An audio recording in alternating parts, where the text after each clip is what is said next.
예수님께서 이제 달마누다 지방, 바로 앞절에 이제 달마누다 지방으로 가셨다라고 되어 있는데, 그 지역이 정확히 어딘지는 우리가 이제 알 수가 없지만, 지금 바리새인들이 예수님께 나온 걸로 봐서 다시 유대인의 지방으로 이제 오신 것을 알 수 있습니다. 그리고 이제 그 바리새인들은 예수님께로 와서 예수님을, 오늘 말씀 11절에 보니까 그를 시험하여 하늘로부터 오는 표적을 구했다라고 되어 있습니다. 표적이라는 것 자체가 사실 하나님께서 주시는 것이기 때문에 하늘로부터 온다는 말이 하나님께로부터 오는 표적이라고 하기보다는 진짜 아마 눈에 보이는 그 하늘로부터 오는 표적을 말하는 것으로 볼 수 있습니다. 그런데 이제 주로 이제 이스라엘 역사에 있어서 하늘로부터 오는 표적이라고 하면 뭐가 생각나시나요? 미스바에서 이스라엘 백성들이 모여 있을 때 하늘에서 우레가 내리고, 그렇게 해서 이스라엘 백성들을 구원하는 일도 있고, 또 열왕기상에 보면 엘리야가 하늘에서부터 불을 내려서 하나님이 살아계시다는 것을 보여준 적도 있고, 그 모든 것들이 좀 이스라엘의 대적들, 이방인으로부터 이스라엘을 구원하거나 하나님이 참 하나님이시라는 걸 이렇게 나타내는, 이스라엘의 하나님이시라는 걸 나타내는 그런 표적들이었습니다. 그러니까 지금 바리새인들이 구하고 있는 것은 어떻게 보면 바리새인들이 가지고 있던 기존의 그 메시아관, 메시아가 오셔서 이방의 앞저로부터 이스라엘을 구원하는 그런 메시아를 바랬고, 지금 예수님께 구하는 표적은 당신께서 진짜 메시아라면 저 로마 이방인들을 다 몰아내는 그런 하늘로부터 오는 표적을 우리에게 보여달라, 이렇게 요구하는 것으로 볼 수 있습니다.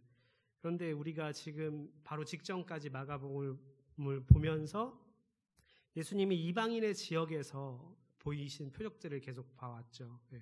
예수님이 이방인들의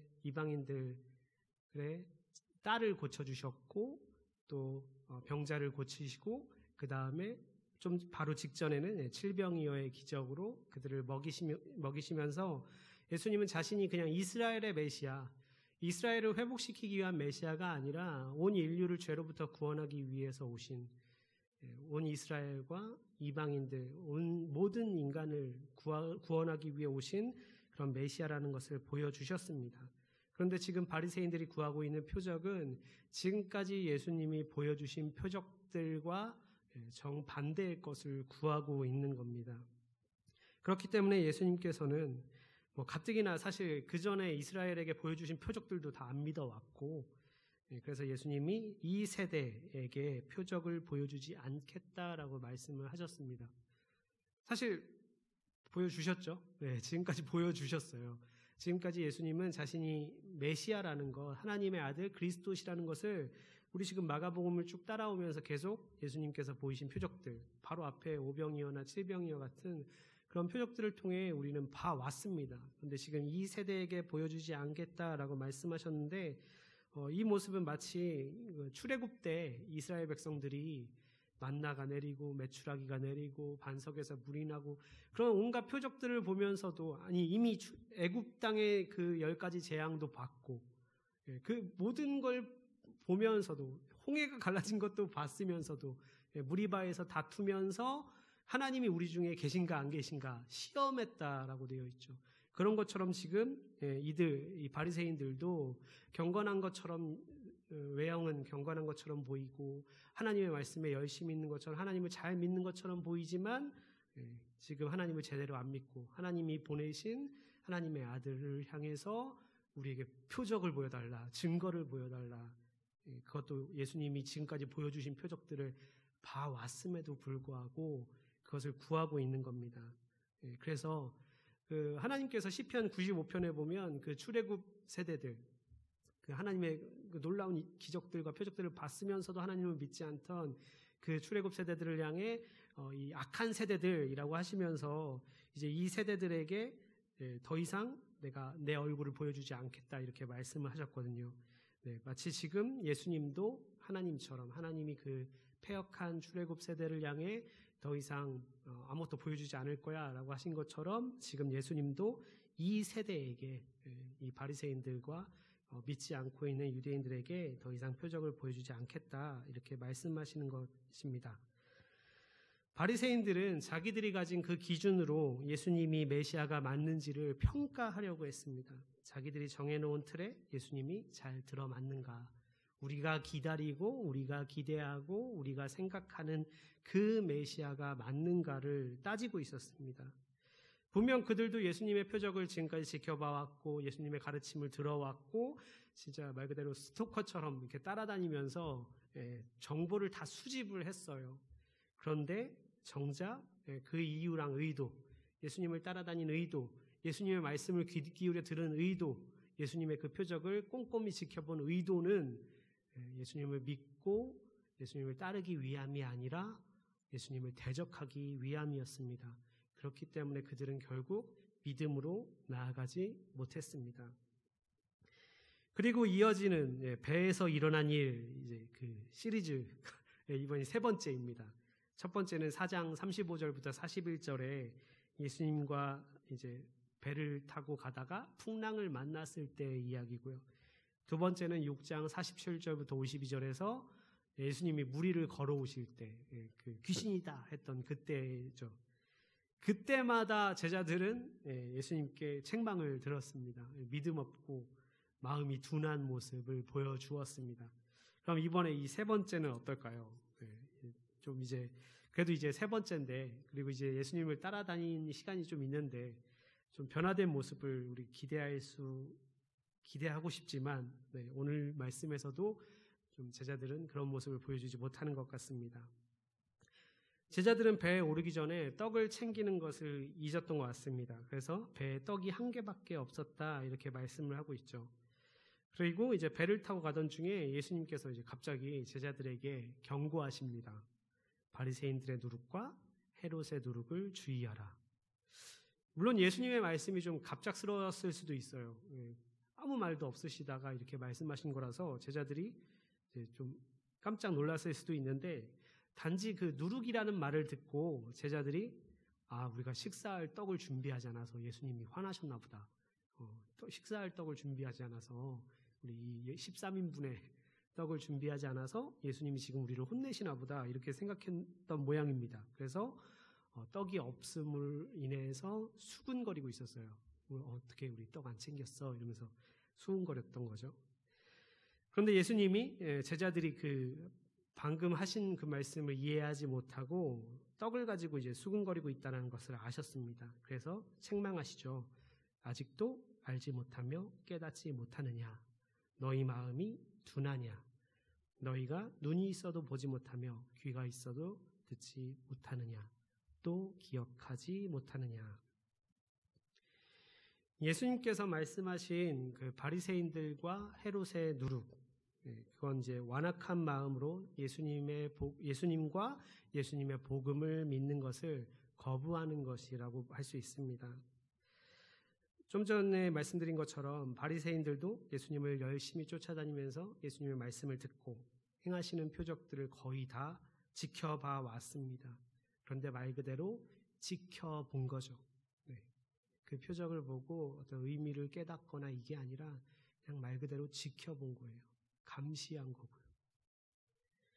그들은 방금 예수님이 제자들을 책망하시면서 하신 그 말씀 그대로 바리새인들은 알지 못하고 깨닫지 못하고 마음이 둔했고 눈이 있어도 보지 못하고 귀가 있어도 듣지 못했습니다. 마음이 둔했다. 이거는 이제 마음이 완고하고 완악했다라는 것이죠.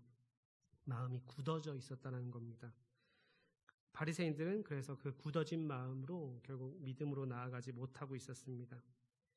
그런 상태에서 방금 앞에서 나온 것처럼 표적을 구하고 있었습니다. 그것도 예수님이 지금까지 보여주셨던, 지금까지 행하셨던 표적과 정반대되는 것들, 하나님의 뜻이나 하나님의 의도 같은 건 생각하지 않고 그저 자기들이 원하는 것을 구하고 있었습니다. 이런 바리새인들과 마찬가지로 헤롯도 예수님에 대한 소문을 들었죠. 아마 발빠른 신하들이나 좀 그래도 입소문을 옮기는 사람들이 헤롯에게 예수님의 그 행적들을 아마 낱낱이 보고했었던 것 같습니다. 그래서 그 헤롯도 예수님의 소문을 듣고 내가 죽였던 세례요한이 살아났다 싶다 막 이렇게 오해를 했었죠. 이처럼 바리새인들과 마찬가지로 헤롯 또한 예수님에 대한 소문을 듣고 아마 예수님이 무엇을 가르치고 어떤 일을 행했는지 다 전해 들었을 거예요. 그런데 여전히 똑같이 바리새인들과 마찬가지로 헤롯도 그런 얘기들을 그냥 보고로 듣고 깨닫지 못하고 있었습니다. 그저 자기가 죽였던 세례 요한이 살아난 것이 아닌가 하는 두려움에 사로잡혔고, 또 헤롯 같은 경우도 세례 요한이 전했던 그 하나님의 말씀, 세례 요한이 질책했던 죄에 대해 질책했던 그 말씀들을 듣고 회개하거나 하나님께로 돌아오기보다 세례 요한을 죽여버렸죠. 자신의 안위와 자신의 체면 때문에 그 말씀, 하나님께서 세례 요한을 통해 전하는 말씀을 귀 기울여 듣기보다 그것을 거부하고 그를 죽였습니다. 이처럼 바리새인들도 그리고 헤롯도 예수님께 믿음으로 나오지 않고 불신앙 가운데 머물면서 예수님을 대적하는 자리로 나아갔습니다. 그저 완고하고 완악한 마음, 자기가 기존에 갖고 있었던 생각의 틀에 예수님이 맞지 않는다 하여서 예수님을 받아들이지 않고 예수님을 거부하고 대적했습니다. 그런데 지금 예수님의 제자들마저도 예수님께서 하시는 말씀이 무엇인지를 이해하지 못하고 또 표적을 보면서도 깨닫지 못하고 자꾸 전혀 엉뚱한 것에 마음을 쏟고 있었어요. 그래서 예수님께서는 그 제자들이 불신앙과 그 완고한 마음으로 머물러 있는 것을 보시고 한탄하시면서 오늘 말씀처럼 그들을 책망하셨습니다. 아직도 알지 못하고 깨닫지 못하느냐면서. 제자들은 금방 잊어버렸습니다. 그들은 바로 얼마 전에 오병이어 사건도 봤고 또 칠병이어 사건도 봤습니다. 그 사건을 통해 예수님이 9,000명이 넘는 두 사건 다 합치면 9,000명을 먹이고도 남을 정도로 충분히 공급하셨다는 것을 그들은 분명 경험을 했어요. 그런데 지금 배에 올라서 우리가 떡을 안 챙겼다, 그걸 걱정하고 있는 겁니다. 바로 직전까지도 예수님이 그 풍성하게 먹이시는 것, 그 예수님의 놀라운 손길을 봐놓고도 그 예수님이 지금 같이 있음에도 불구하고 우리가 먹을 거 안 챙겼네, 그것 때문에 예수님이 우리를 책망하신다고 생각을 하고 있어요. 예수님이 지금 먹을 걸 걱정하신다고 생각을 하고 있는 거예요. 예수님 곁에서 가장 가까운 데에서 말씀을 듣고 표적을 보고 모든 걸 경험했던 제자들이 바리새인들이나 헤롯처럼 마치 예수님을 모르는 사람들처럼 그렇게 행동하고 있는 겁니다. 깨닫지 못하고 완고한 마음, 굳은 마음으로 자기들이 생각하는 것만 생각을 하고 있습니다. 그렇다면 예수님이 제자들이 바리새인이나 헤롯과 마찬가지다, 이 얘기를 하시려고 지금 말씀하시는 걸까요? 이 제자들에게 아무 소망이 없는 걸까? 그게 아니겠죠. 예수님은 지금 제자들에게 경계하고 있으신 거예요. 예수님이 제자들에게 주의를 주시면서 그렇게 되지 말라고, 거기에 머물지 말라고, 그 불신앙 가운데 머물지 말라고, 그 굳은 마음을 계속 가지고 있지 말라고 경고하고 계십니다. 분명 바리새인들과 헤롯의 누룩을 주의해야 합니다. 그들처럼 예수님을 믿는 믿음으로 나아오지 못하고 마음이 완악해져서 오히려 예수님을 대적하는 길로 가지 않아야 합니다. 제자들에게 소망이 있는 것은 비록 지금은 제자들이 깨닫지 못하고 있지만, 지금은 제자들이 마치 불신앙의 모습을 가지고 있는 것 같지만 그래도 여전히 꾸준히 예수님을 따르고 있다는 거예요. 거기에 그들의 소망이 있습니다. 그들이 예수님을 그렇게 꾸준히 따르고 있는 한 예수님은 그들을 결코 포기하지 않으실 겁니다. 그들은 계속해서 예수님을 따르면서 그냥 지켜보는 게 아니라 꾸준히 예수님의 가르침을 받고 있습니다. 그들은 구경꾼이 아니라 제자였습니다. 그들이 그 곁을 떠나지 않는다면, 예수님 곁을 떠나지만 않는다면, 그 가르침을 계속 받기만 한다면 결국에 그들은 주님의 말씀에 담긴, 주님의 표적에 담긴 그 의미들을 깨닫게 될 것입니다. 그리고 그들의 삶 전체가 새로운 의미를 갖게 될 것입니다. 그리고 그 일은 성령께서 오셨을 때 완전히 이루어졌죠. 주님 곁을 떠나지 않고 제자로 있는다면 그들은 결코 바리새인들이나 헤롯의 길로 가지 않게 될 겁니다. 그렇다면 우리는 어떨까요? 여러분이 예수님을 믿고 신앙생활 하면서 지금까지 주님의 인도하심이나 함께 하시면서 베푸신 은혜가 없으신가요? 내 믿음 생활을 돌아볼 때 내 삶에 주님의 그 은혜의 흔적들, 내가 지금까지 경험했던 주님의 그 은혜의 손길들 없으신가요?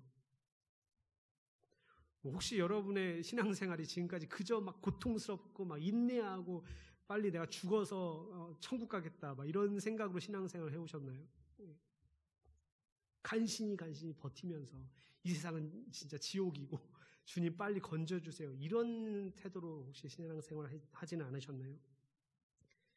분명 우리 삶에는 주님께서 역사하신 흔적들이 있고 은혜의 흔적들이 남아있을 줄 믿습니다.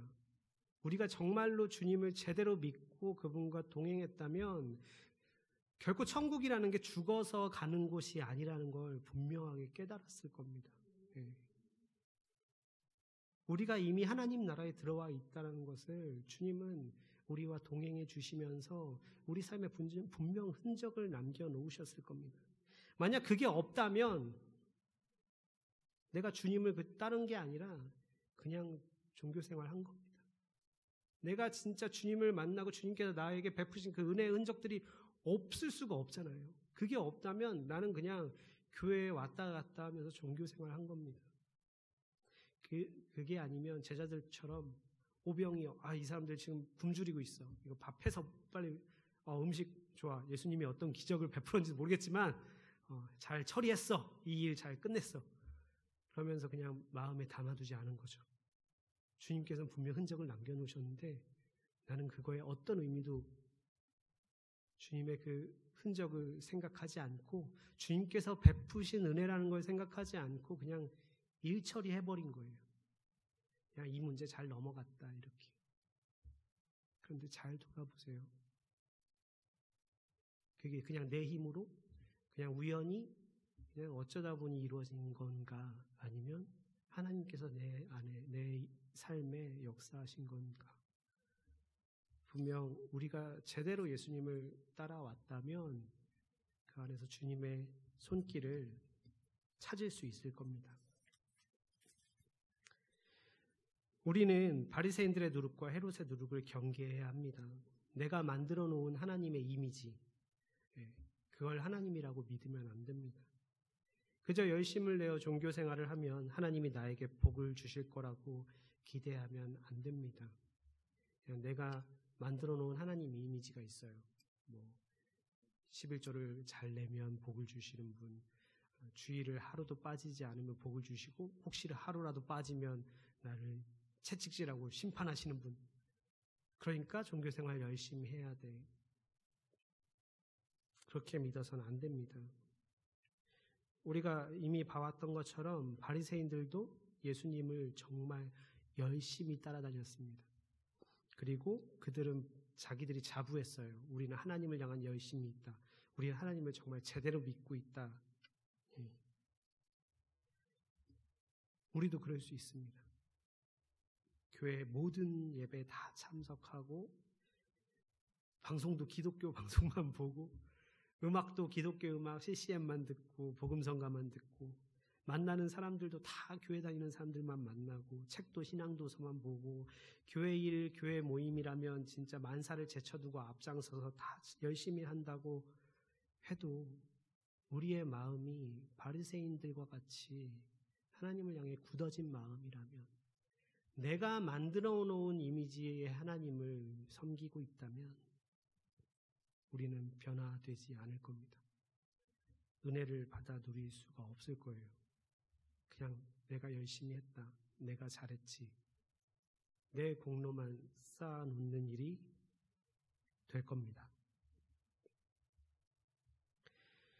우리는 말씀을 취사 선택하면 안 됩니다. 죄에 대해 질책하고 심판을 선포하는 그런 말씀은 내가 싫어하는 누군가를 향한 것이고, 보호와 인도, 복에 대한 말씀은 나를 향한 말씀이고, 내가 잘하고 있는 부분에 대해서는 아멘하고, 내가 제대로 못하고 있는 말씀에 대한 거면 이거 왜 나한테 왜 이러나 이렇게 생각하고 그러면 안 됩니다. 하나님께서 당신의 뜻을 우리에게 말씀해 주시는 것이지, 우리가 듣기 원하고 우리가 보기 원한 것을 하나님께 강요하는 짓은 오늘 본문에 나오는 바리새인들과 똑같은 행태입니다. 우리는 우리가 원하는 것을 달라고 강요하는 사람이 되어서는 안 됩니다. 하나님 꼼짝마, 나한테 까불면 죽어. 이 말 변호해 주는 분이 되게 많더라고요. 그냥 말이 좀 과격해서 그렇지 좋은 뜻이다 막 이렇게 얘기해 주는 사람들이 되게 많더라고요. 목사님들 중에. 아무리 순화를 하고 아무리 합리화를 시켜도 결국은 하나님도 내 뜻대로 해야 한다라는 거잖아요.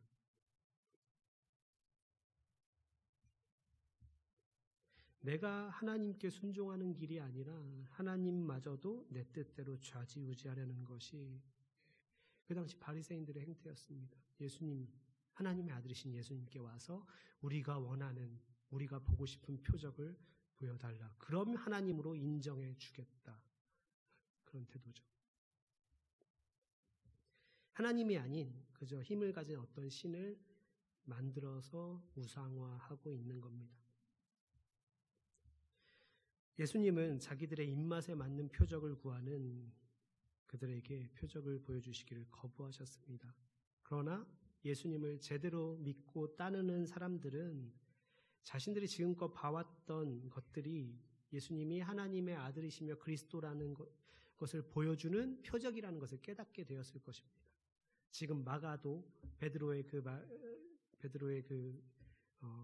체험과 그 경험들을 기록하면서 베드로와 함께 아마 그 표적이 바로 우리 주님께서 그리스도시고 살아계신 하나님의 아들이셨다라는 것을 보여주는 표적이었어. 그때는 몰랐었는데 이제 깨닫게 됐어. 그때는 내가 경험했던 그 일이 그냥 스쳐 지나가는 일인 줄 알았는데 그분이 바로 하나님의 아들이시라는 그 증거였어. 하나하나 다 의미를 찾아가고 있어요. 그렇기 때문에 주님은 결코 우리가 원하는 대로 맞춰주고 우리가 바라는 모습으로 꾸며서 나타나지 않으실 겁니다. 오직 우리가 예수님을 바르게 알고 또 바르게 따를 때에 우리를 제대로 만나주실 겁니다. 우리가 정말 오랫동안 신앙생활 하는 거 중요해요. 정말 오랫동안 꾸준히 주님 곁을 떠나지 않고 신앙생활 하는 거 정말 중요합니다. 그런데 그보다 더 중요한 것은 우리가 따라다닌, 주님을 따랐던 그 기간이 바리새인들처럼 따라다니는 게 아니라 제자들처럼 따라다녔어야 한다는 겁니다. 우리 스스로에게 질문을 던져봐야 할 것 같아요.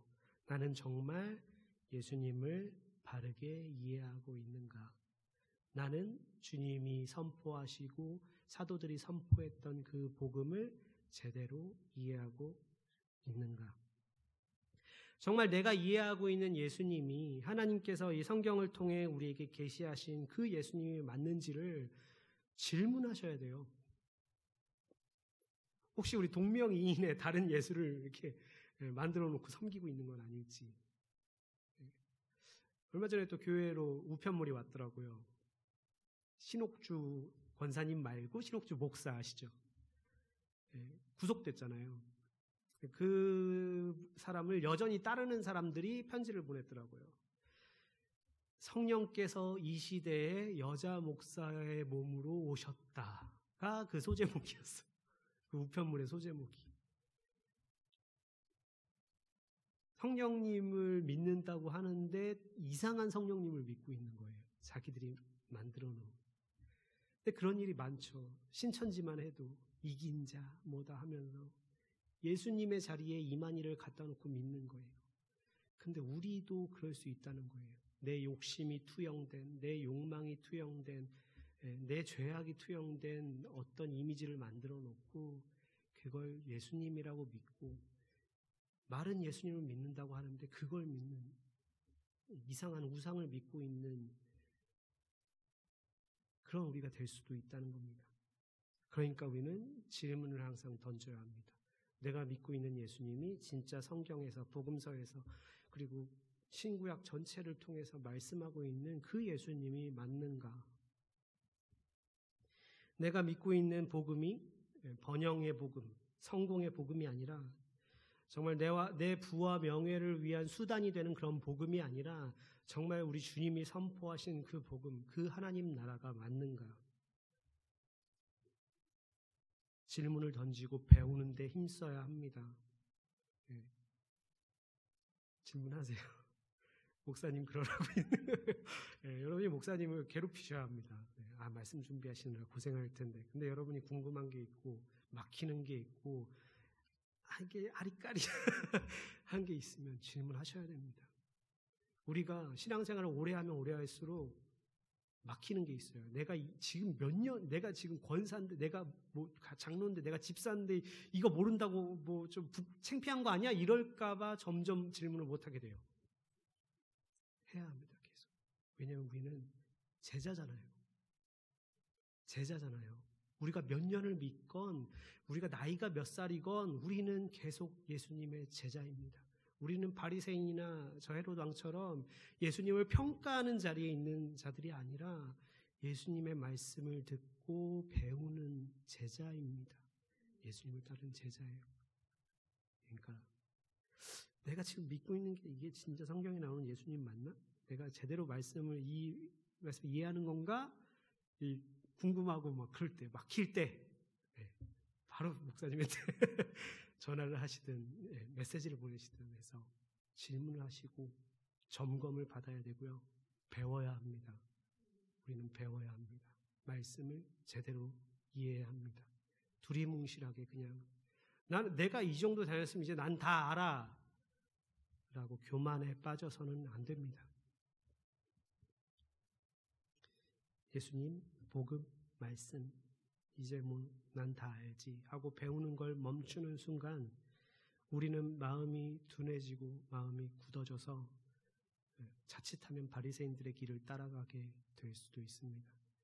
내가 다 아는데 뭐 더 이상 배울 게 뭐 있어. 아직 저 모르는 저 사람들 그 사람들 위에 서서 교만하게 목을 세우고 다니게 될 수도 있습니다. 마지막으로 다시 한번 말씀드립니다. 우리는 주님 앞에 서게 되는 날까지 그분의 제자입니다. 예수님께서 제자들에게 바리새인들과 헤롯의 누룩을 주의하라라고 말씀하신 것처럼 그 교만과 불신앙의 누룩을 경계하면서 주님을 끝까지 따라가는 그리고 주님께 계속해서 배우는 말씀을 배우고 깨달아가는 주님과 동행하는 우리 모든 성도님들이 되시기를 간절히 바랍니다.